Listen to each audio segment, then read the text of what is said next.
তুমি হয়তোবা অনেক বছরের কথাগুলো ভুলে গেছো মিতুল, কিন্তু আমি ভুলিনি।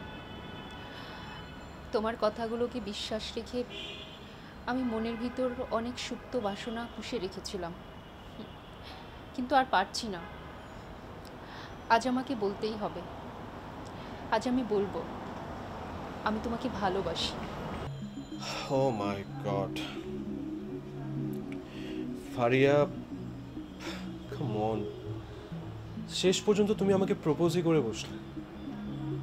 আচ্ছা, তোমাকে আমি এতভাবে আকার ইঙ্গিতে বুঝালাম, তুমি কি আমার কথা বুঝোনি নাকি বোঝার চেষ্টা করছো না, কোনটা?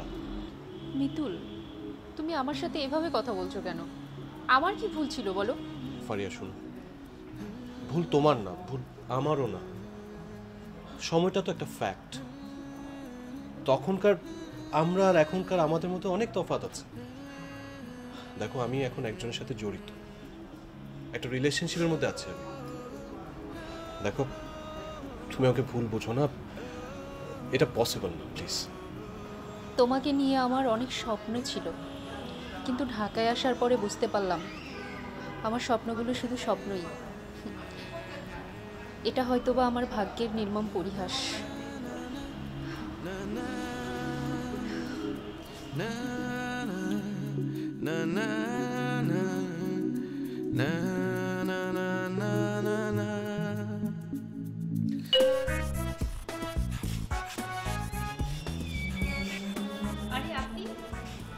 হ্যাঁ, পরীক্ষা দিলে যেমন রেজাল্ট জানতে হয়, ঠিক তেমনি সুন্দরী মেয়েদেরকে প্রপোজ করলেও রেজাল্টটা জানতে হয়। তাই আমি রেজাল্ট জানতে আসলাম।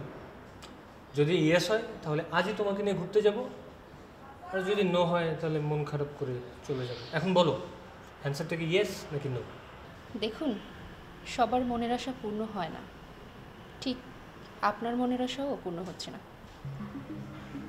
বুঝছি, অ্যান্সার নো। কিন্তু তুমি যে তোমার মিতুল ভাইয়াকে ভালোবাসো, এটা তো একতরফা। শুধু তুমিই তোমার মিতুল ভাইকে ভালোবাসো, তোমার মিতুল ভাই কিন্তু তোমাকে ভালোবাসে না। ভালোবাসার মানুষকে কাছে পাওয়াটাই সার্থকতা নয়, দূরে থেকেও ভালোবাসার মানুষকে ভালোবাসাটাই সার্থকতা। স্যালুট জানাই তোমার ভালোবাসাকে। ভালো থেকো তুমি।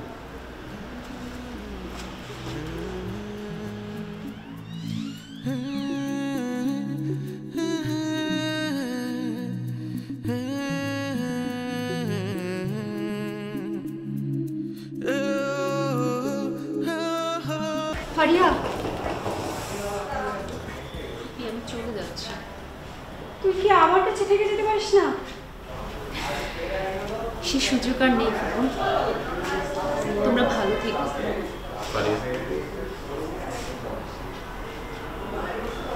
আমাকে কি আরেকটা সুযোগ দেওয়া যায়?